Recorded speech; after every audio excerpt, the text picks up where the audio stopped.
Hi guys, you are watching digital channel pharmacy Taiyab official and I am pharmacist Taiyab. आप देख रहे हैं ये बायो फार्मास्यूटिक लेक्चर सीरीज। अल्हम्दुलिल्लाह 3 लेक्चर अपलोड हो चुके हैं बड़े शॉर्ट टाइम के अंदर। अभी चौथा लेक्चर इसी सीरीज़ का हम प्रोटीन बाइंडिंग के नाम से अपलोड करने जा रहे हैं जी। ये 3 लेक्चर हैं। पहले हमने इंट्रोडक्शन देखा, फार्माकोकाइनेटिक और बायोफार्मास्यूटिक्स का, फिर टर्मिनोलॉजी, फिर प्लाज्मा लेवल टाइम कर तीनों लेक्चर अपलोड हो चुके हैं। हम तीनों उम्मीद है सुन चुके होंगे। और आज का चौथा लेक्चर हम देखने जा रहे हैं जी प्रोटीन बाइंडिंग। अब प्रोटीन बाइंडिंग होता क्या है? The complex formation of drug administered with the plasma और tissue protein affecting the drug performance is called protein binding. कि जो ड्रग है हमने एपीआई दिया, वो अब हमारे पास अगर इंजेक्शन वगैरह लगाया तो वो तो डायरेक्ट ब्लड में चला गया। अगर हमने ओरल दिया तो वो ओरल से एब्जॉर्ब होता हुआ ब्लड में पहुंचा, तो ओरल के जरिए भी ब्लड में पहुंचा, आईएम की शक्ल के अंदर मसल से होता हुआ ब्लड में पहुंचा, आईवी में डायरेक्ट ब्लड में पहुंच गया।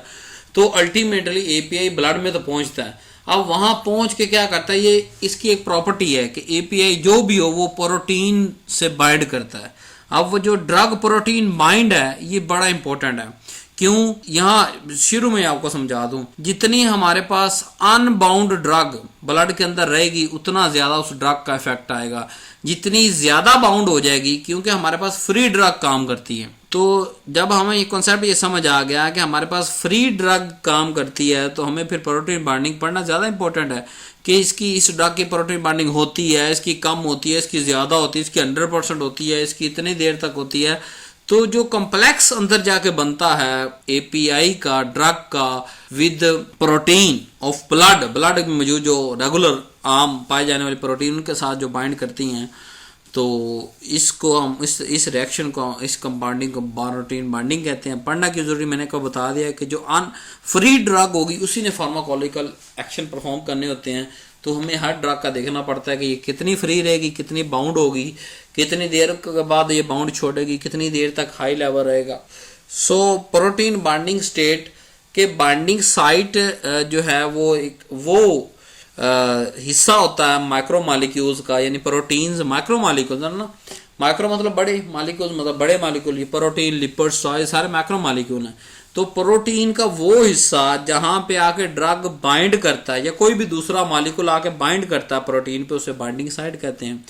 अब बाइंडिंग जो है ना, वो किसी ना किसी तरह की कोई ना कोई इंटरेक्शन होगी ड्रग मालिक्यूल या जो चीज वहां चिपक रही है प्रोटीन के ऊपर, तो फिर ही वो जो है वो प्रोटीन हो सकेगी। अब जब एक और ये भी बात समझने की है कि जब ड्रग एक प्रोटीन एक ड्रग के साथ बाइंड होगी, जब तक वो उसको रिलैक्स नहीं करेगी, फ्री नहीं करेगी, तो दूसरी ड्रग वहां पे बाइंड नहीं हो सकती। अगर कोई दूसरी हो रही है और पहले की बाइंडिंग, बाज़ दफ़ा ये होता है ना, एक ही प्रोटीन पे 3 या 4 ड्रग की मतलब बाइंडिंग साइट मौजूद है।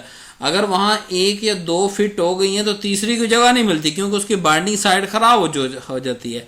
तो इसलिए हम फिर वो कंपटीशन का प्रोसेस पढ़ते हैं कि अगर ये ड्रग होगी ब्लड के अंदर तो वो फलां प्रोटीन के साथ बाइंड कर जाएगी और फलां वाली ज्यादा फ्री रह जाएगी, और जब वो ज्यादा जरूरत से ज्यादा फ्री रहेगी तो ज्यादा फार्माकोलॉजिकल इफेक्ट प्रोड्यूस करेगी। जब ज्यादा फार्माकोलॉजिकल इफेक्ट प्रोड्यूस करेगी, जिसको हम टॉक्सिक इफेक्ट कह देंगे, क्योंकि जरूरत से ज्यादा प्रोड्यूस हो रहा है। तो हम ये सारी चीजें देखने के लिए कि कौन सी ड्रग इकट्ठी दे सकते हैं और कौन सी इकट्ठी नहीं दे सकते, अगर 2 ऐसी ड्रग, सादा फार्मूला, 2 ऐसी ड्रग जो मुख्तलिफ प्रोटीन पे बाइंड हो, वो हम इकट्ठी देख सकते हैं। 2 ऐसी ड्रग जो एक ही प्रोटीन पे तो मुख्तलिफ जगह पे बाइंड हो, वो जरा ध्यान से देना। फिर हमें देखना पड़ेगा कौन सी ड्रग पहले बाइंड होने की ताकत रखती है, कौन सी ज्यादा रिलीज रहेगी। जो पहले बाइंड होगी वो तो बाइंड होगी, दूसरी जो है वो फ्री फिरेगी, वो ज्यादा काम करेगी, और जो इसकी वजह से जो दूसरी बाइंड हुई है वो अपना काम नहीं कर पाएगी। तो इन सारे इंटरेक्शन को समझना बड़ा ही मजेदार और इंटरेस्टिंग टॉपिक है ये। तो ये बाइंडिंग साइट क्या है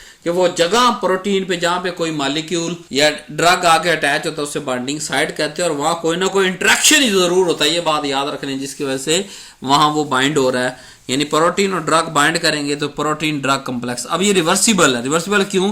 क्योंकि ड्रग ने किसी न किसी वक्त पे तो वहां से छोड़ना है, प्रोटीन को छोड़ के फिर फ्री हो जाएगी। सो नेक्स्ट चलते हैं। अब बाउंड ड्रग होती है अनबाउंड। बाउंड ड्रग मतलब जो किसी न किसी प्रोटीन से बाइंड होगी उसे बाउंड ड्रग कहेंगे। और जो अनबाउंड या फ्री ड्रग है, जो बाइंड नहीं हुई, ब्लड के अंदर घूम फिर रही है, यही हमारे काम की है। इसी ने फार्माकोलॉजी का काम करने हैं। जितनी मिकदार इसकी ज्यादा होगी उतना हमारा फायदा है। ज़रूरत से ज़्यादा भी फ़ायदा नहीं करना, मतलब हम सारा कुछ कंट्रोल करेंगे इन चीज़ों को। पढ़ने का मकसद ये है कि हमें पता हो, ये अगर इन फिनोमेना का हमें पता होता तो फिर हम डोज एडजस्ट करने में और बाकी सारी फार्माकोलॉजिकल के अंदर काम करने में हमें मदद मिलती है। Efficacy of drug, plasma protein bind refer to degree to which the medicine attach to protein within blood. A drug efficiency may be affected by degree to which it bound, जितनी ज़्यादा bound होगी उतनी ज़्यादा effective उसकी reduce होती है, कम होती जाएगी। Because the less bound of are drug is the more efficient it can be diffuse, कि जितनी लेस बाउंड होगी प्रोटीन के साथ उतनी वो ब्लड में ज्यादा रहेगी और उतनी वो ज्यादा काम करेगी। अब किस तरह प्रोटीन बाइंडिंग इफेक्ट करती है ड्रग एक्शन को? By changing the effective concentration of drug at its site of action, कि साइट ऑफ एक्शन पे जितनी ड्रग पहुंचनी चाहिए थी बाइंडिंग की वजह से बाद दफा वो नहीं पहुंचती, या बाइंडिंग ना होने की वजह से वो ज्यादा पहुंच गई। दो ड्रग इकट्ठी थी, एक बाइंड होगी दूसरी नहीं बाइंड हुई, जब जो नहीं हुई वो ज्यादा पहुंच गई, टॉक्सिक इफेक्ट आ गया। तो साइट ऑफ एक्शन जहां पे वो काम परफॉर्म होना है, फार्माकोलॉजिकल एक्शन होना है, ड्रग ने अपना काम करना है, वो कितनी ड्रग के साथ बाइंड हुई, कितनी अनबाउंड रही, उसमें कितना हम कंपटीशन था, नॉन कॉम्पिटिटिव थी, क्या हवाले थे, ये सारी चीजें पढ़नी बड़ी जरूरी हैं। क्योंकि इसी की बुनियाद पे फार्माकोलॉजिकल इफेक्ट को हम टॉक्सिक कह सकते हैं अगर वो जरूरत से ज्यादा ड्रग वहां मौजूद हुई। तो by changing the rate at which drug is eliminated, thus अब ये एलिमिनेशन रेट को भी डिक्रीज करती है। कैसे? जितनी ज्यादा देर तक प्रोटीन बाइंड रहेगी उतनी देर तक उसका मेटाबॉलिज्म होगा नहीं होगा, ना वो फार्माकोलॉजिकल एक्टिव है ना वो मेटाबॉलिज्म उसका हो रहा है। तो प्रोटीन बाउंड से हमें क्या ड्रग एलिमिनेशन में भी इशू आ रहा है, ज्यादा देर तक वो ब्लड में रह रही है। तो दो तरह का प्रोटीन बाइंडिंग होता है, एक होता है रिवर्सिबल प्रोटीन बाइंडिंग जो कि मोस्ट ऑफ टाइम यही होता है, एक होता है irreversible protein binding, some time ये भी हो सकता है, लेकिन दो टाइप होती हैं। रिवर्सिबल मतलब जो वापस प्रोटीन और ड्रग अपने अपने काम पे लग जाए, टूट के अलग हो जाए, और इरिवर्सिबल फिक्स बॉन्डिंग कर ली बस, वहां से नहीं हटना फिर इन्होंने। रिवर्सिबल प्रोटीन बाइंडिंग के अंदर क्या होता है कि most drug bind with protein bye reversible, ज्यादातर रिवर्सिबल बाइंड करती हैं, इसीलिए हम रिवर्सिबल प्रोटीन बाइंडिंग को ज्यादा अहमियत देते हैं फार्माकोकाइनेटिक्स और इनडायरेक्टली बायोफार्मास्यूटिक्स के अंदर। रिवर्सिबल के अंदर क्या होता है कि ड्रग बाइंड होती है किसी वीकर केमिकल बाउंड की वजह से, और बाद में जब वो बाउंड टूटता है तो वो फ्री हो जाती है, अनबाउंड हो जाती है। उनमें से कौन से हैं? हाइड्रोजन बॉन्डिंग है, वंडरवाल फोर्स है, आयनिक बॉन्ड है और हाइड्रोफोबिक बॉन्ड है। ये आयनिक बॉन्ड लिखा हुआ है, यहाँ मिस स्पेल है। तो ये चारों क्या है? वीकर केमिकल बॉन्ड है। इनकी वजह से अगर बॉन्डिंग हो रही वो रिवर्सिबल है, क्योंकि वो कभी ना कभी टूट जाएगी और वो ड्रग फ्री अवेलेबल हो जाएगी। Example, amino acid that compose the protein chain have hydroxyl, carboxyl and other site available for reversible drug reaction। ऐसे अमाइनो एसिड, क्योंकि प्रोटीन अमाइनो एसिड से बनी होती है ना, तो वो long chain of amino acid is called protein. अब वो जो प्रोटीन पे अमाइनो एसिड मौजूद हैं उनके पास अगर हाइड्रोक्सिल या कार्बोक्साइल ग्रुप मौजूद है तो वो क्या करेंगे? वो रिवर्सिबल बॉन्डिंग करेंगे। इरिवर्सिबल की बात करें, usually result of chemical activation of drug which then attach strongly to protein and macromolecule by covalently chemical bond. वहां पे क्या था? रिवर्सिबल के अंदर हाइड्रोजन बॉन्डिंग हो रही, वेंडरवाल फोर्स से अटैच हो रहा, आयनिक बॉन्डिंग से हो रही, हाइड्रोफोबिक बॉन्डिंग की वजह से हो रही, लेकिन रिवर्सिबल के अंदर कोवलेंट बॉन्ड यानी परमानेंट बॉन्ड होगी उससे। और ये इरिवर्सिबल से क्या होता है कि for certain type of drug toxicity that may occur over the long period of time. अब यहाँ मैं आपको समझाता हूँ, यहाँ समझने वाली बात है। हमने दो ड्रग दी, एक ड्रग प्रोटीन से बाउंड होगी, दूसरा फार्माकोलॉजिकल एक्टिव, लेकिन वो जो प्रोटीन से बाउंड वो कोवलेंटली बाउंड होगी, वो अब वहां से छोड़ ही नहीं रही। अब ये तो मैं ब्लड की बात कर रहा हूँ ना, ब्लड के अंदर अगर मिसाल यही लीवर के अंदर हम चलते हैं, वहां लीवर में जहां मेटाबॉलिज्म होना होता है वहां चलते हैं, वहां पे जब मेटाबॉलिज्म होना होता है वहां एक ड्रग जाकर बाइंड हो जाती है और ना ही अपना मेटाबॉलिज्म होने देती है। वहां भी तो प्रोटीन मौजूद है, जिगर भी लीवर जो प्रोटीन का बना हुआ, मेटाबॉलिज्म भी तो वहां पे प्रोटीन ने करना है ना। जब वहां पे अटैच हो इरिवर्सिबल बाउंड हो गई, वहां से वो जो बॉन्डिंग साइट है वो छोड़ ही नहीं रही, तो जो पीछे से दूसरी ड्रग आनी थी जिसने उसकी जगह पे मेटाबोलाइज होना था, क्या वो मेटाबोलाइज होगी? नहीं होगी। और एक लंबे अरसे तक जब ये काम चलता रहेगा कि जो पहले वाली बॉन्डिंग प्रोटीन है वो उसी जगह पे व्यस्त है, वो वहां से छोड़ नहीं रही, प्रोटीन की बाइंडिंग जिगर के अंदर से जहां पे मेटाबॉलिज्म हो रहा है वहां से नहीं छोड़ रही, तो पीछे वाली ड्रग कैसे फ्लश होगी, पीछे वाली ड्रग कैसे मेटाबोलाइज होगी? जब पीछे वाली ड्रग मेटाबोलाइज नहीं होगी तो क्या होगा? टॉक्सिसिटी होगी, यानी फार्माकोलॉजिकल इफेक्ट जो एक्शन है वो जरूर से ज्यादा प्रोड्यूस हो जाएगा, जितना हमने डिजाइन किया था वैसे नहीं होगा। तो इस तरह की टॉक्सिसिटी को अवॉइड करने के लिए, इस तरह के टॉक्सिसिटी इवेंट किसी भी इंडिविजुअल के अंदर अवॉइड करने के लिए हम प्रोटीन बॉन्डिंग पढ़ते हैं। हम दो या दो से ज्यादा जो ड्रग हमारे पास मौजूद होती हैं उनका इंटरेक्शन पढ़ते हैं कि ये कहीं एक ही साइड पे अवेलेबल तो नहीं, ये कहीं इरिवर्सिबल बॉन्डिंग करके तो नहीं बैठ जाएगी। अगर एक ड्रग मेटाबोलाइज नहीं होगी तो दूसरी कैसे होगी? जब दूसरी नहीं होगी तो वो टॉक्सिक इफेक्ट प्रोड्यूस कर देगी। तो इन सारे इंटरेक्शंस को पढ़ने का मकसद हमें एक इंडिविजुअल के अंदर थेराप्यूटिक इफेक्ट तो प्रोड्यूस करवाना है, लेकिन टॉक्सिक इफेक्ट से बचाना हमारा मकसद है। अक्सर मैं आपको मिसाल देता हूं, खुदकुशी की मिसाल देता हूं, या मतलब जो सुसाइडल अटेम्प्ट होते हैं उसके अंदर अगर जो हम ऐसी चीजें पी लेते हैं, ऐसी चीजें खा लेते हैं जो हमारे जिगर और उसके अंदर जाके पेवस्त हो जाती हैं, मेटाबॉलिज्म वो प्रोटीन वहां पे बॉन्डिंग हो जाती हैं। जब वो वहां पे बॉन्डिंग हो गई तो पीछे से जो नॉर्मल मेटाबॉलिज्म चल रहा है वो रुक गया, वो एक लॉन्ग टाइम 6 घंटे 8 घंटे के लिए रुक गया। जो ब्लड के अंदर गंदगी बढ़ गई, जो मेटाबोलाइट्स होने थे, जिन्होंने मेटाबोलाइज होके निकलना था, वो आइंस हैं, वो 100 तरह की चीजें हैं जिन्होंने मेटाबॉलिज्म होके, जो खाई हुई मेडिसिन उसने मेटाबॉलिज्म होके निकलना है। लेकिन जब जिगर ही काम नहीं करेगा, वहां पे बॉन्डिंग मौजूद है ऑलरेडी किसी टॉक्सिक जो हमने पी हुई या खाई हुई चीजें हैं, तो क्या होगा? वक्त के साथ बंदे की डेथ हो जाएगी। क्यों? क्योंकि ब्लड के अंदर भी जरूरत से ज्यादा केमिकल मौजूद होंगे और जिगर के अंदर ये कैपेसिटी, जब वो इरिवर्सिबल बॉन्डिंग कर बैठा होगा तो उसके पास ये कैपेसिटी नहीं होगी कि वो किसी दूसरी प्रोटीन को मेटाबोलाइज करे। तो दोनों जगह पे अगर ब्लड के अंदर बात करें तो ब्लड के अंदर इरिवर्सिबल बॉन्डिंग खतरे की निशानी है। अगर हम जिगर के अंदर बात करें जहां मेटाबॉलिज्म होना है, अगर हम किडनी के अंदर बात करें जहां एलिमिनेशन होनी है, अगर हम ब्रेस्ट फीडिंग के अंदर बात करें, किसी भी जगह पे बात करें, अगर इरिवर्सिबल बॉन्डिंग हो रही है, चाहे वो ड्रग है चाहे वो कोई टॉक्सिन है, तो हमारे लिए खतरनाक है। Example, hypertoxicity of high dose of acetaminophen is due to formation of reactive metabolite intermediate that interact with the liver protein। अब मिसाल देता हूं आपको एसिटामाइनोफिन, इसकी जब जरूरत से ज्यादा मिकदार खा लेंगे तो क्या होता है? इसका जो मेटाबोलाइट होता है वो रिएक्टिव होता है। अगर तो आपने थोड़ी या नॉर्मल डोज खाई तो वो रिएक्टिव एक खास मिकदार हाथ तक लिवर के साथ बाइंड रहेगा और फिर जान छोड़ जाएगा। लेकिन अगर जरूरत से ज्यादा आपने खा ली तो जरूरत से ज्यादा रिएक्टिव मेटाबोलाइट बनेंगे। वो जो जरूरत से ज्यादा रिएक्टिव मेटाबोलाइट बनेंगे वो लिवर की प्रोटीन के साथ इंटरेक्ट कर लेंगे, इरिवर्सिबल बॉन्डिंग बना लेंगे और वे एक लंबे अरसे तक बनाए रखेंगे। जब वो लंबे अरसे तक बनाए रखेंगे तो वो दूसरी आने वाली ड्रग जो पीछे से वॉश होनी चाहिए, जो मेटाबॉलिज्म रुकना चाहिए, जो मेटाबॉलिज्म जो मैकेनिज्म ऑफ एक्शन रुकना चाहिए, फार्माकोलॉजिकल एक्शन एक 8 घंटे के लिए हमने दवाई दी, उसका एक्शन 12 घंटे तक क्यों जा रहा है, उसका एक्शन 24 घंटे तक क्यों जा रहा है?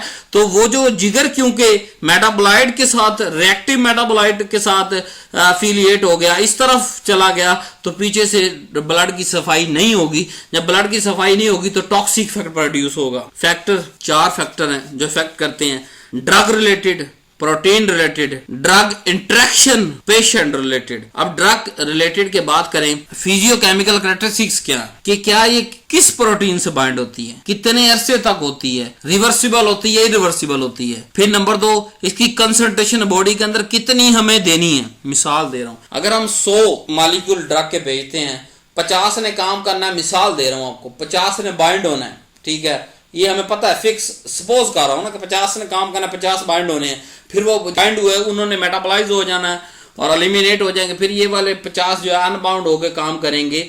लेकिन अगर इन्हीं की जगह पे हम 200 मॉलिक्यूल्स देते हैं तो बाइंड तो सिर्फ 50 ही होने हैं, 150 ज्यादा हो जाएंगे। जब 150 की जगह 150 मॉलिक्यूल मौजूद होंगे तो वो क्या होगा, वो डैमेज करेगा। कहां पे? साइट ऑफ एक्शन पे ज्यादा एक्शन प्रोड्यूस करवा देगा। थेराप्यूटिक इफेक्ट जो है वो टॉक्सिक इफेक्ट की शक्ल इख्तियार कर जाएगा और मेटाबॉलिज्म जिगर पे भी असर आएगा। जब उसे 50 मॉलिक्यूल की जगह 150 मॉलिक्यूल निकालने पड़ेंगे तो उसके अंदर भी इंजरी हो सकती है। तो हमें कंसंट्रेशन ऑफ ड्रग एक सोची समझी अप्रोच के बाद देनी चाहिए कि कितनी हम दें कितनी ना दें। फिर affinity of drug for particular binding component, और फिर हमें पिक एंड चूज करना है कि ये वाली ड्रग और ये वाली ड्रग एक ही प्रोटीन की दो मुख्तलिफ बाइंडिंग साइड पे अटैच हो रही हैं, तो हमें इनको इकट्ठा नहीं देना। मोस्ट ऑफ प्रॉपर्ली केस एक सिंपल समझाने के लिए इकट्ठा नहीं देना। अगर देना भी किस कंडीशन के अंदर देना है, कौन सा इंट्रामस्कुलर ताकि वो बाद में पहुंचे, और कोई चीज आईवी ताकि वो जल्दी पहुंच के काम करे, फिर वो इंट्रामस्कुलर वाला पहुंच जाए। तो इस तरह फिर प्रोटीन रिलेटेड फैक्टर जो होते हैं, नंबर 1 फिजियोकेमिकल प्रोटीन के प्रोटीन की अपनी फिजियोकेमिकल कैरेक्टरिस्टिक्स क्या है। ड्रग की हमें पता है, प्रोटीन की अगर पता चल जाएगी तो हम एक्सप्लेन कर सकते हैं कि ये वाली ड्रग इस प्रोटीन से बाइंड होगी। नंबर 2 हमारे ब्लड के अंदर वो प्रोटीन कितनी बाइंड मौजूद है।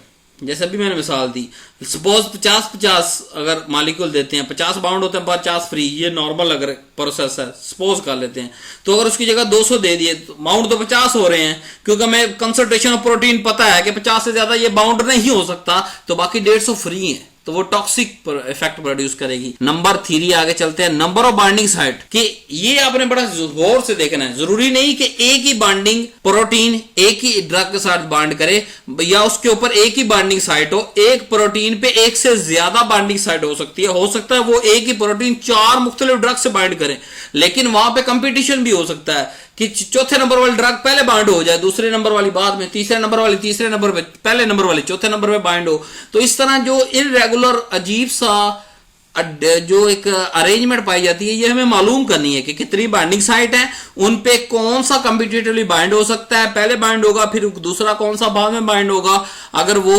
नहीं तो फिर हम ऐसी ड्रग चूज करें जो 2 मुख्तलिफ प्रोटीन पे जाके बाइंड करें, एक ही प्रोटीन पे क्यों देख करें। नेक्स्ट फैक्टर ड्रग इंटरेक्शन, के ड्रग आपस में कैसे इंटरेक्ट करती है। ये सारी चीजें मैं बातें बता रहा हूं कि एक प्रोटीन पे 2 ड्रग अटैच हो रही हैं तो कंपटीशन बाइंडिंग हो रही है, वहां पे एक ही ड्रग पे 2 आ रही है, तो competition between drug and normal body constituent के तरह में, तो ये सारा के देखेंगे। पेशेंट रिलेटेड कि उसकी एज कितनी है, जिगर उसका काम कर रहा नहीं कर रहा। बच्चे का जब पैदा होता है 6 माह तक जिगर प्रॉपरली काम नहीं करता।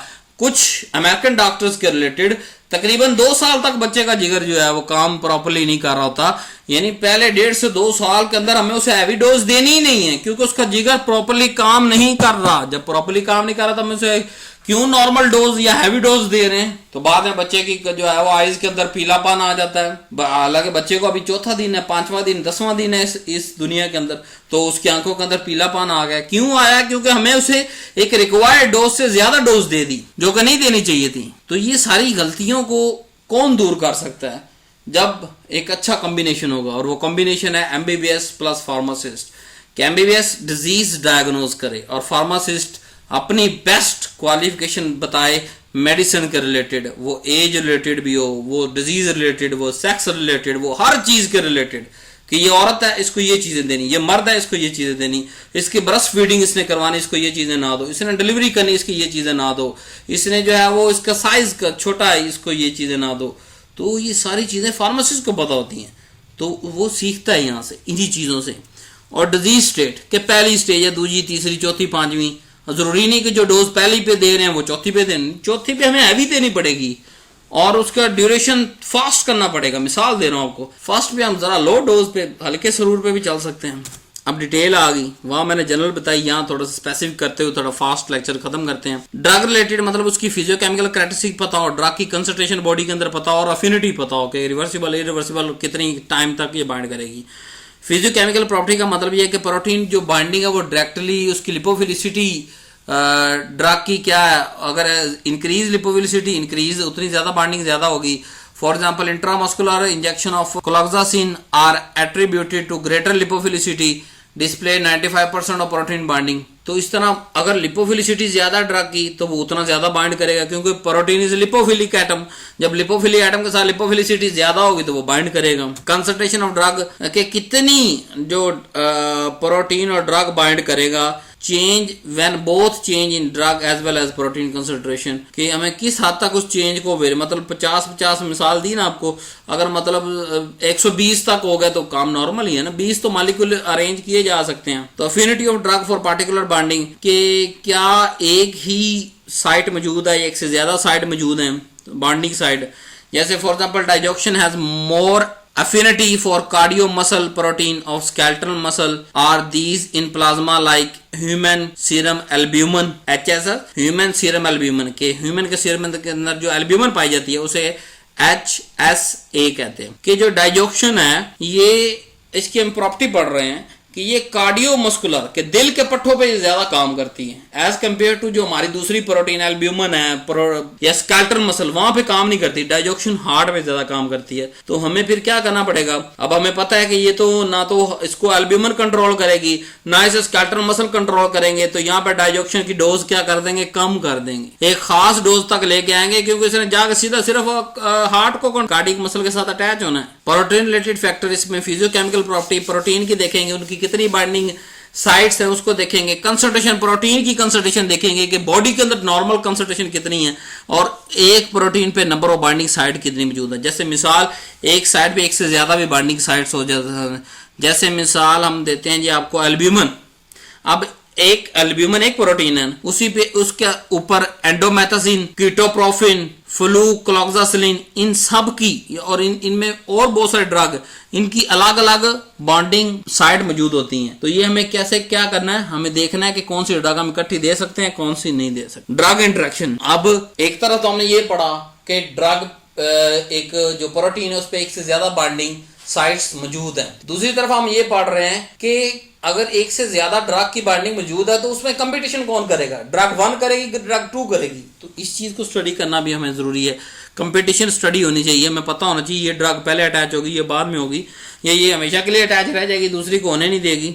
जैसे मिसाल देता हूँ, वारफरीन और फिनाइल ब्यूटाजोन, ये दोनों हेमोग्लोबिन पे बाइंड होती हैं और दोनों पोटेंट बड़ी स्ट्रांग होती हैं, लेकिन फिनाइल ब्यूटाजोन जो है वो डिस्प्लेयर है, वारफरीन इज डिस्प्लेड। के जब एक ही वक्त में फिनाइल ब्यूटाजोन और वारफरीन मौजूद होगी तो जब वारफरीन आएगी वो फिनाइल ब्यूटाजोन को वहां से भगा देगी और खुद आगे वहां अटैच हो जाएगी। तो ये सारी चीजें हमें पढ़नी पड़ेंगी। डिस्प्लेसमेंट का मैकेनिज्म पढ़ना पड़ेगा, कंपटीशन पढ़नी पड़ेगी, नॉर्मल में डिजीज कंडीशन में पढ़नी पड़ेगी, पेशेंट रिलेटेड, उसका एज मतलब अब न्यू नेट्स छोटा बच्चा जैसे मैंने आपको मिसाल दी, उसकी एल्ब्यूमिन कंटेंट ही कम है, मतलब अगर ब्लड कम है, वजन कम है, उसके अंदर ब्लड कम है, ब्लड के अंदर प्रोटीन भी तो कम होगी। बच्चा बड़ा है, सेहतमंद है, 12 साल का है, उसके अंदर ब्लड कंटेंट ज्यादा है, उसके अंदर प्रोटीन ज्यादा है और जो है उसके अंदर एल्ब्यूमिन ज्यादा है, उसको डोज हम नॉर्मल डोज दे सकते हैं 12 साल से बड़े बच्चे को।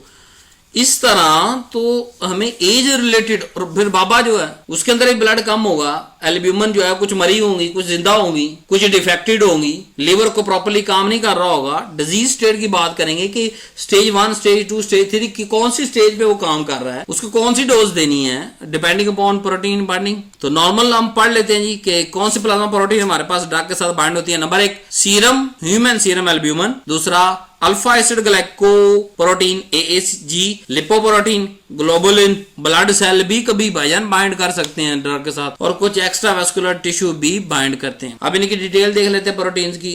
अब ह्यूमन सीरम एल्ब्यूमिन की अगर बात करें, इसका मॉलिक्यूलर वेट जो है वो 65,000 से 69 डाल्टन। डाल्टन एक जो है वो मॉलिक्यूलर लेवल पे मेजर करने का एक यूनिट है। तो 65,000 से 69,000 तक जो है वो डाल्टन इसका मॉलिक्यूलर वेट होता है। लीवर इसे बनाता है, उसका मेजर कंपोनेंट जो है वो प्रोटीन बाइंडिंग भी सारी बाइंडिंग एक साइड पे मौजूद है, और एल्ब्यूमिन सिर्फ 60% ले जाती है, बाकी सारी 40% बाकी करती है बाइंडिंग। रिस्पॉन्सिबल रिवर्सिबल बाइंडिंग कराती है भाई, ये बात याद रखनी है, रिवर्सिबल बाइंडिंग कराती है। और एलिमिनेशन ऑफ लाइफ क्या है? 17 to 18 दिन, ठीक है। और एल्ब्यूमिन रिस्पॉन्सिबल है जी maintaining the osmotic pressure of blood, क्योंकि अब ये 60% ऑफ प्रोटीन बाइंडिंग सारा कंपोनेंट एल्ब्यूमिन पे ही आ जाता है। तो इधर घूम घुमा के तो अगर ब्लड में इसका रोल देखें तो ऑस्मोटिक प्रेशर इसी की वजह से मेंटेन है। अब ब्लड का या किसी भी चीज का प्रेशर उसके मौजूद इंग्रेडिएंट पे डिपेंड करता है ना, तो सबसे ज्यादा एल्ब्यूमिन मौजूद है तो सबसे ज्यादा कंट्रीब्यूट एल्ब्यूमिन का ही होगा। और इस तरह जो ट्रांसपोर्ट होता है एंडोजीनियस या एक्सोजीनियस सब्सटेंस का प्लाज्मा के अंदर, वो भी ये एल्ब्यूमिन करवा रही होती है।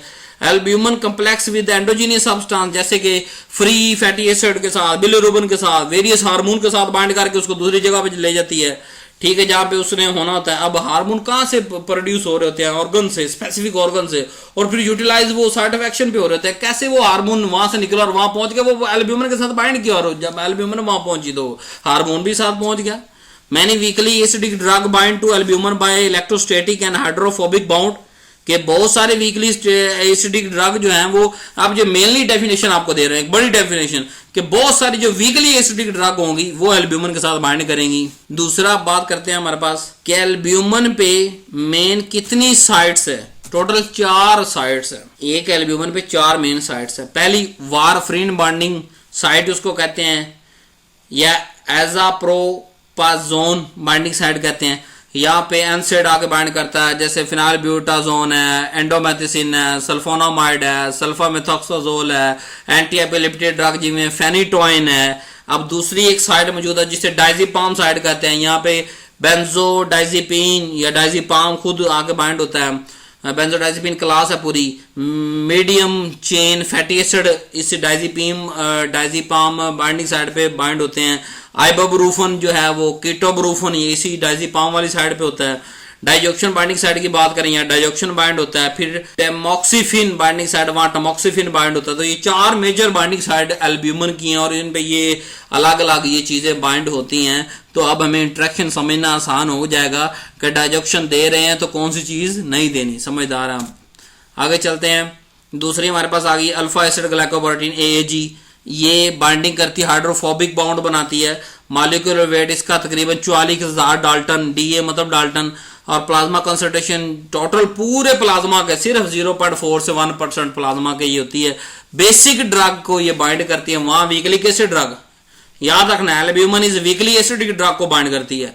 और अल्फा एसिड ग्लाइको ये खुद एसिड है तो बेस को बाइंड करेगी। यार कॉन्सेप्ट से याद रखो ना, खुद क्या है, अल्फा एसिड ग्लाइकोप्रोटीन। जब खुद एसिड है तो बेस ड्रग को बाइंड करेगी। बेस मतलब एमिप्रामीन, एमिट्राइट्रालीन, लिडोकेन, प्रोपेनोलोल वगैरह इन चीजों को सबको बाइंड करेगी।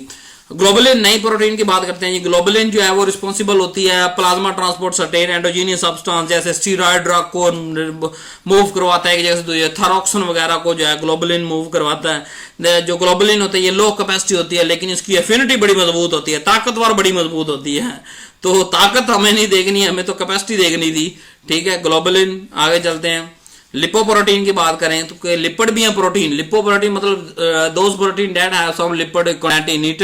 सो डेफिनेशन देख लेते हैं। Macromolecule present in plasma having large lipid content from the hydrophobic bound with drug but the plasma concentration of lipoprotein is very limited, बड़ी थोड़ी सी है, यानी एल्ब्यूमिन या उनकी निस्बत बड़ी थोड़ी सी मिकदार इसकी मौजूद है।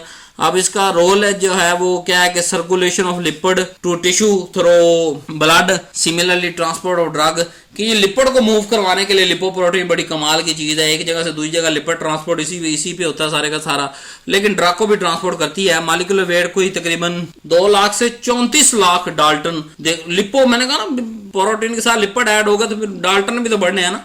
2 लाख से 34 लाख डाल्टन इसका जो मॉलिक्यूलर साइज है। और बाइंडिंग किसके साथ करता है, हाइड्रोफोबिक। अब लिपिड आ गया इसलिए हाइड्रोफोबिक चीजें इसके साथ अटैच होंगी और नॉन कॉम्पिटिटिव बाइंडिंग करती है। फिर जो है वो लिपिड तो और है इसकी। अब इसके अंदर हमारे पास 3 तरह के लिपिड होते हैं, तो ये 3 तरह की लिपोप्रोटीन होगी। Very low density lipoprotein, low density और high density lipoprotein.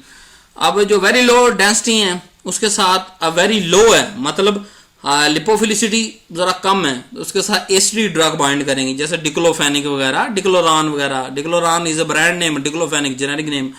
Low density lipoprotein के अंदर नेचुरल न्यूट्रल जो ड्रग होंगी जैसे साइक्लोस्पोरिन A इसके साथ बाइंड होगी। हाई डेंसिटी लिपोप्रोटीन के साथ बेसिक जैसे क्लोरप्रोमाजीन वगैरह इसके साथ बाइंड होंगी। अब ग्लोबुलिन की बात कर लेते हैं कि ग्लोबुलिन हमारे पास कितनी तरह का है। Alpha 1 globulin, alpha 2 globulin, beta 1 globulin, beta 2 globulin, gamma globulin. Alpha 1 globulin की अगर बात करें तो alpha 1 globulin cortisone, prednisone, thyroxine, vitamin B12 को बाइंड करता है। अल्फा 2 ग्लोबुलिन की अगर बात करें तो vitamin A, D, E, K, cupric acid ions को बाइंड करता है। बीटा 1 ग्लोबुलिन की बात करें ये ferrous sulphate, iron alpha 1 globulin bind करता है। बीटा 1 जो है वो फेरस आयन को कहता है। बीटा 2 ग्लोबुलिन हमारे पास है कैरोटीनॉइड्स, चीजें जो हैं वो सारी की सारी कैरोटीनॉइड्स जो होते हैं वो बीटा 2 उसको ट्रांसपोर्ट करता है। Gamma globulin is very important antigen. अब जहां एंटीजन एंटीबॉडी इंटरेक्शन में आपको पढ़ाऊंगा नेक्स्ट फ्यूचर लेक्चर के अंदर, वहां हम बार बार गैमा ग्लोबुलिन की बात करेंगे। जी ये गैमा ग्लोबुलिन आ गई, ये गैमा ग्लोबुलिन आ गई। तो गैमा ग्लोबुलिन एंटीजन और एंटीबॉडी का इंटरेक्शन पढ़ने के लिए बड़ी अहम है। तो नेक्स्ट चलते हैं, binding of drug to blood cell. क्या ब्लड सेल के साथ बाइंड करती है? जी। क्यों? क्योंकि ब्लड के अंदर 40% तो ब्लड सेल मौजूद हैं और उन 40% में से 95% रेड ब्लड सेल हैं और रेड ब्लड सेल 500 गुना बड़ा है एल्ब्यूमिन से। तो जब एल्ब्यूमिन इतनी बड़ी थी और 500 गुना बड़ा रेड ब्लड सेल, ये फजूल बनाया अल्लाह ने? फजूल नहीं बनाया, ये भी बाइंडिंग करता है। The rate and extent of entire into the red blood cell is more for the lipophilic drug. ये लिपोफिलिक ड्रग के साथ बाइंड करते हैं सेल जो होते हैं और इनमें red blood cell. So binding of drug to extra vascular tissue, कि यार हम बात तो सारी कर चुके हैं कि सेल्स के साथ भी, बाइंडिंग के साथ भी, तो जो छोटे मोटे टिश्यू होते हैं एक्स्ट्रा सेलुलर टिश्यू उसके साथ बाइंड करती है ड्रग। जब बाहर घूमती है सेल के अंदर या सेल से निकल के बाहर दूसरे सेल के अंदर, तीसरे सेल के अंदर, तो वहां जब घूमते हुए एक्स्ट्रा सेलुलर वेस्कुलर टिश्यू आ जाते हैं उसके साथ बाइंड करती है। जी बाइंड करती है। The tissue binding of drug is also very significant process occurring in the body, enhance the appearance of volume distribution. अब ये वॉल्यूम डिस्ट्रीब्यूशन यहाँ समझ लें। पहले मैंने आपको बताया थोड़ा सिंपल, यहाँ भी थोड़ा सा और डिटेल बताता हूँ ताकि वॉल्यूम डिस्ट्रीब्यूशन समझ आ जाए। ये कोई थ्योरेटिकल काम नहीं है, ये आप समझने वाली चीज है। वॉल्यूम ऑफ डिस्ट्रीब्यूशन इज उस ड्रग का बड़ा होता है जो प्रोटीन के साथ बाइंड करे और एक्स्ट्रा वेस्कुलर टिश्यू के साथ बाइंड करे और ज्यादा देर तक ब्लड में रहे। बाइंड होने का क्या मतलब है? कि ज्यादा देर तक रह रही है और अपना स्टेमिना जरा बड़ा बूस्ट करके दिखा रही है। अब देखिए कुछ चीजें नेचर के अंदर बड़ी कम होती हैं लेकिन वो अपना स्टेमिना और अपनी जो है हैयत जो है जिसामत बहुत बड़ी करके दिखा रही होती है कि हम बहुत बड़ी चीज है। तो इसी तरह वॉल्यूम डिस्ट्रीब्यूशन भी है। यानी आपने ये हरगिज नहीं समझ लेना फार्मेसी के 5 साल पढ़ने के बाद कि जी इतने लीटर ब्लड है और उतने लीटर ये आना चाहिए volume distribution. Not, volume distribution is not depend on the liquid of blood present in blood in our blood vessel, but the volume of distribution depend on the bonding of drug with the protein with the extravascular tissues। कि जितने ज्यादा bonding करेगा, जितने ज्यादा extra vascular tissue के अंदर वो bind करके रहेगा, इसका मतलब वो बहुत ज्यादा डिस्ट्रीब्यूट हो रहा है, मतलब ब्लड को छोड़ के टिश्यू के अंदर घुसता चला जा रहा है। तो डिस्ट्रीब्यूशन ज्यादा होने का मतलब क्या है? ये ब्लड के अंदर नहीं है, ये एक्स्ट्रा वेस्कुलर टिश्यूज और उन चीजों के अंदर ज्यादा इन्वॉल्व हो रहा है, तो उसका वॉल्यूम डिस्ट्रीब्यूशन ज्यादा होगा। तो खुदा के बंदे ये ना कभी कह देना कि 10 लीटर ब्लड है तो 10 litre volume distribution. Volume distribution 10 litre के अंदर किसी का 2 लीटर भी होगा, मतलब वो प्रोटीन के अंदर कम बाइंड करेगी, और 10 लीटर के अंदर 100 लीटर भी जो है वो वॉल्यूम डिस्ट्रीब्यूशन हो सकता है, मतलब वो ब्लड के अंदर ज्यादा बाइंड कर रही। तो ब्लड के जो अमाउंट है उसके साथ कोई रिलेशन नहीं है, 0% रिलेशन, ना डायरेक्टली ना इनडायरेक्टली, किसी तरह का रिलेशन नहीं है। It's only depend on the interaction with the protein, with extra cellular matrix, extra vascular tissues and protein and binding and lipid protein. So होता क्या है? The tissue binding of drug is enhance appearance, जो apparent volume distribution वो enhance हो जाता है क्योंकि bind करती हैं ड्रग इधर और प्रोलॉन्ग लंबे अरसे तक रहती हैं। अब जारी बात है जो बाहर वाली मेटाबॉलाइज यहाँ से छूट के फिर वो ब्लड में चली जाएगी। अब जो यहाँ बाइंड हुई पड़ी है उस पर मेटाबॉलाइज तो नहीं हो रहा ना, जो एक्स्ट्रा वेस्कुलर के अंदर पड़ी वो मेटाबॉलाइज होगी नहीं होगी। वो क्या होगी? जब यहाँ से रिलीज होगी तो वो ब्लड में चली जाएगी, ब्लड में जाएगी तो साइड एक्शन तक पहुंचे, साइड एक्शन तक फिर वो लंबे अरसे तक ये जो है वो इस तरह काम करती रहती है और इस तरह इसकी हाफ लाइफ भी बढ़ जाती है।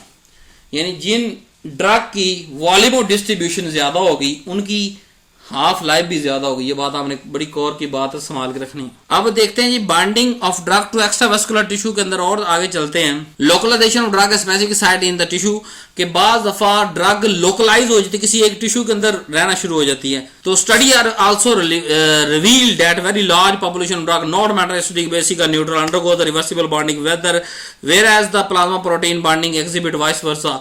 कहता एक पूरी डिटेल स्टडी मौजूद है जिसने ये चीज बताई है कि एसिडिक बेसिक न्यूट्रल की छोड़ के जब वो रिवर्सिबल बॉन्डिंग करती है तो उसका एक लार्ज इंपैक्ट आता है हमारी बॉडी पे। और वो बॉन्डिंग किस तरह ज्यादा है? लिवर के अंदर सबसे ज्यादा है, फिर लिवर से कम थोड़ा किडनी के अंदर रिटेन रहता है, उससे कम लंग्स के अंदर, उससे कम मसल। तो ये ड्रग की बॉन्डिंग के हिसाब से हमने किया है कि सबसे ज्यादा बॉन्डिंग डिफरेंट स्टडीज के हवाले से डिफरेंट जो ड्रग कॉमनली यूज हो रही है वो लिवर के अंदर ज्यादा बाइंड होती हैं आगे, फिर किडनीज उससे कम, फिर उससे कम लंग्स, उससे कम मसल। अब कौन कौन सी ड्रग जो है वो इन प्रोटीन के साथ आके बाइंड करती हैं? मिसाल लिवर के अंदर एपोक्साइड PCM, CHC13, CC14 ये ड्रग इन लिवर के अंदर आके बाइंड करती हैं।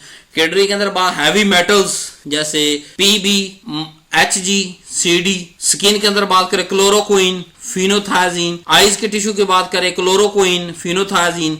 हेयर के अंदर भी क्लोरोक्विन और फिनोथायाजीन और आर्सेनिक थोड़ा हेयर के अंदर ज्यादा रुकता है। बोन की अगर बात करें, हड्डियों की, तो टेट्रासाइक्लिन हड्डियों को जाके घुसती है, ठीक है। फैट की अगर बात करें तो थायोपेंटल या डीडीटी। लंग्स की बात करें क्लोरप्रोमाजीन एंटीहिस्टामीन। न्यूक्लिक एसिड की बात करें क्लोरोक्विन, क्विन एक्रेलिन।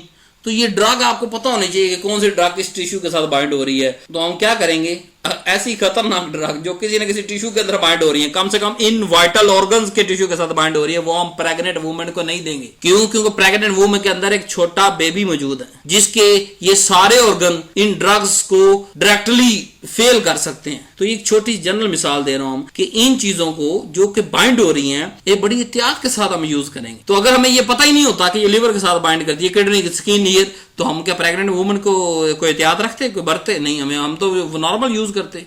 इन चीजों की टॉक्सिसिटी रिपोर्ट हो चुकी है। तो एक जनरल ओवरव्यू आपने ये याद रखना है कि ऐसी जो खतरनाक चीजें हैं जो एक्स्ट्रा वेस्कुलर टिश्यू के अंदर जाकर रुक जाती हैं, रिटेन करती हैं, वो हम प्रेग्नेंट वुमेन के अंदर कम इस्तेमाल करते हैं। और आपको पता होगा प्रेग्नेंट वुमेन के अंदर सिर्फ 13 से 14 मेडिसिन ऐसी हैं जो हर कंडीशन के अंदर, दुनिया की जो भी कंडीशन से वो गुजरे प्रेग्नेंट वुमेन, वो 14 ड्रग से अलावा हम कोई 15वीं ड्रग इस्तेमाल नहीं करते। क्यों? क्योंकि बाकी सब ड्रग्स की या तो कोई इशू है इस तरह का टॉक्सिसिटी इशू, या वो फिर जो है वो स्टडी अवेलेबल नहीं है। तो हम वो जो मोस्ट कॉमनली सबसे पुरानी दरियाफ्त शुदा ड्रग हैं और उसकी लार्ज पॉपुलेशन पे जो है वो सर्वे हो चुका है, वो हम प्रेग्नेंट वुमेन के अंदर इस्तेमाल करते हैं। कैनेटिक्स और प्रोटीन बाइंडिंग बड़ा इंपॉर्टेंट है, लेकिन हमारी सब्जेक्ट की हद तक मैं इसको जनरल और सिंपल और स्मार्ट रखना चाहूंगा, ताकि लेकिन जहां पे डिटेल की बारी आई तो इंशाल्लाह पूरी ये इक्वेशन है, चाहे वो जिस मर्जी लॉगरिथम से हो या एंटी लॉगरिथम, वो पूरी मैथमेटिक्स आपको समझाई जाएगी। लेकिन यहाँ पे हम क्योंकि इंट्रोडक्शन और बस बायोफार्मास्यूटिक्स की हद तक रह रहे हैं, आपके लेवल तक जा रहे हैं, एमफिल पीएचडी के लेवल तक नहीं जा रहे, तो इसको यहीं पे बस एक स्लाइड पे कंक्लूड करेंगे। जी जो किनेटिक्स है रिवर्सिबल ड्रग की बाइंडिंग, ये लॉ ऑफ मास एक्शन से हम इसको डिफाइन करते हैं। लॉ ऑफ मास एक्शन क्या कहता है कि जब प्रोटीन और ड्रग बाइंड करती है, इट इज रिवर्सिबल प्रोसेस, पहली बात, और फिर ये ड्रग प्रोटीन बाइंड बना लेती है। अब इसका जो किनेटिक्स रेट अगर मालूम करना होगा, किस रेट पे प्रोटीन बाइंडिंग बन रही है और दोबारा रिवर्सिबल टूट रही है, एसोसिएशन कांस्टेंट्स के कितनी जो है वो जुड़ने की खासियत मौजूद है इसके अंदर, वो हम Ka अगर मालूम करना हो तो product divided by reactant, this is proposed by the law of mass of action. के लॉ ऑफ मास एक्शन के अंदर हमें बताया गया कि अगर हमने फॉरवर्ड जो ऊपर वाला रिएक्शन है, यानी कि आगे प्रोडक्ट रिएक्टेंट से प्रोडक्ट बन रहा है, तो उसका अगर रेट मालूम करना है तो आप प्रोडक्ट को रिएक्टेंट से तकसीम कर दें। तो प्रोडक्ट डिवाइडेड बाय रिएक्टेंट, ये हमने पीडी ऊपर लिख दिया, पी और डी नीचे लिख दिया। और अगर पीडी हमें मालूम करना होगा कितनी मिकदार बाइंड हुई है प्रोटीन की, तो वो भी निकाल सकते हैं। के जो एसोसिएशन वो दूसरी तरफ जाकर मल्टीप्लाई हो जाएगा। तो अगर के डी की बात करें, के डी ऊपर वाला एरो के ए एसोसिएशन कांस्टेंट्स, नीचे वाला एरो अगर बात करें तो वो डिसोसिएशन कांस्टेंट्स, इसको भी हम मालूम कर सकते हैं। तो ये जो सिंपल सी सादा सी हमारे पास किनेटिक्स हैं कि रिवर्सिबल रिएक्शन की किस तरह हम अमाउंट और प्रोटीन ड्रग बाइंड वगैरह मालूम करते हैं, तो इसको किनेटिक्स ऑफ प्रोटीन, इसकी मूवमेंट किनेटिक्स और प्रोटीन बाइंडिंग कहते हैं जी। Thank you very much for watching this lecture. कुछ इमोशनल हो गए थे इस लेक्चर के अंदर, कुछ डिटेल बतानी पड़ गई आपको, तो उम्मीद आपको बड़ा अच्छा लगा होगा। तो इस हमारी साइट को विजिट करिएगा अगर ऑनलाइन आपने फार्मेसी परचेज करना चाहते हैं कोई भी मेडिसिन। अल्लाह हाफिज़।